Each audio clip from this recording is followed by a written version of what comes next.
Boeing had every reason to celebrate. After years of struggling with safety scandals, production delays, and canceled orders, the American aircraft maker finally scored its biggest deal ever, selling up to 210 wide-body jets to Qatar Airways.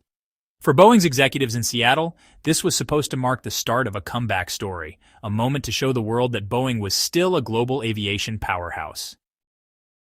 But just as champagne corks were popping, bad news started to pour in. Reports surfaced that the Chinese government had ordered its airlines to stop taking deliveries of Boeing aircraft and avoid buying U.S.-made aviation equipment altogether. At the same time, a new wave of trade tensions meant Boeing could face tariffs as high as 145% on some of its deliveries. What was supposed to be a smooth takeoff for Boeing turned into heavy turbulence. The company had won a massive order, but the world's second-largest aviation market had just slammed its doors shut. It wasn't just a business problem, it was a geopolitical one, and this was only the beginning of Boeing's growing list of troubles. Now we head to Dubai, home to Emirates, Boeing's single most important wide-body customer. For years, Emirates had been the proud operator of the Boeing 777, turning it into the backbone of its global network.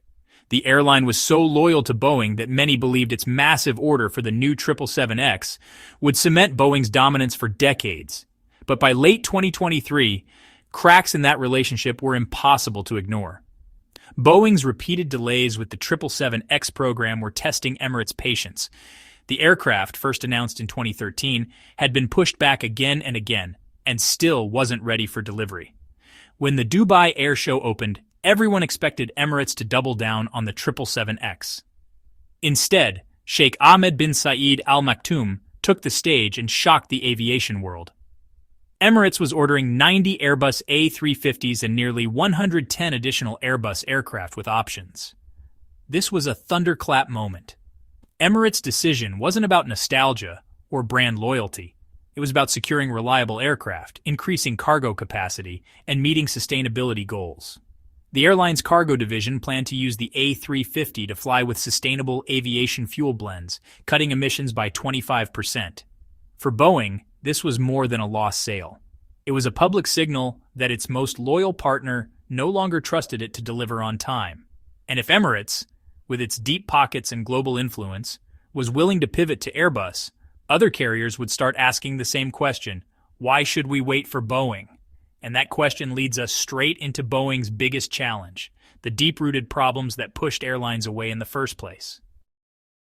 To understand why airlines like KLM, Qantas, and Emirates walked away, we need to look at Boeing's painful recent history.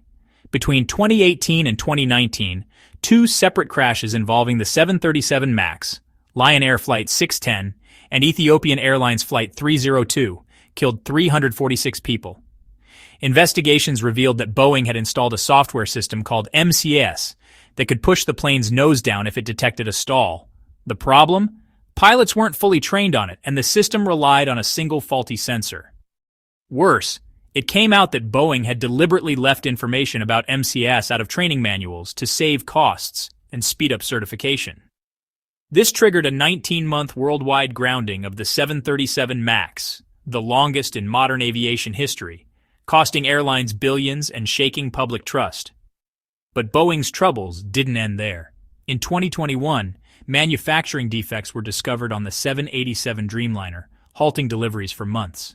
A door blew off during a pressure test on the 777X, forcing another major delay.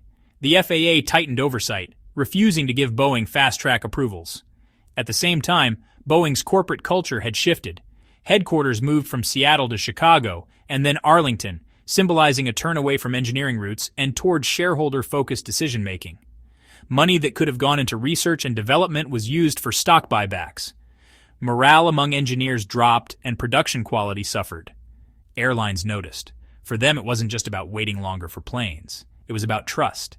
They needed to know that when Boeing promised a delivery date, it would actually deliver. And when safety issues arose, they needed transparency, not cost-cutting shortcuts. While Boeing struggled to repair its reputation, Airbus quietly kept building momentum. And that's where the story takes an interesting turn. While Boeing was battling crises, Airbus was quietly doing exactly what airlines wanted: delivering planes on time, improving fuel efficiency, and preparing for the future. Take the A321XLR, for example. By adding an extra fuel tank, Airbus turned a narrow-body plane into a long-range workhorse capable of flying nearly 8,700 kilometers non-stop, enough to cover routes like Istanbul to San Francisco or Sydney to Tokyo. This opened up new possibilities for airlines to serve smaller cities directly without using larger, less efficient jets. Then there's the A350, Airbus's answer to the Dreamliner. Built with over 50% carbon fiber composites, it burns less fuel, emits fewer emissions, and is already fully certified. Powered by Rolls-Royce Trent XWB engines, the most fuel-efficient in service, the A350 has proven its reliability with airlines worldwide. Airbus also leaned hard into sustainability. It raised $500 million in green bonds to fund production expansion, a move that appealed to investors and airline CFOs under pressure to meet ESG targets. It even announced plans to launch the first hydrogen-powered aircraft by 2035, with flight testing scheduled to begin in 2026. For airlines, Airbus wasn't just offering airplanes, it was offering a future-proof strategy.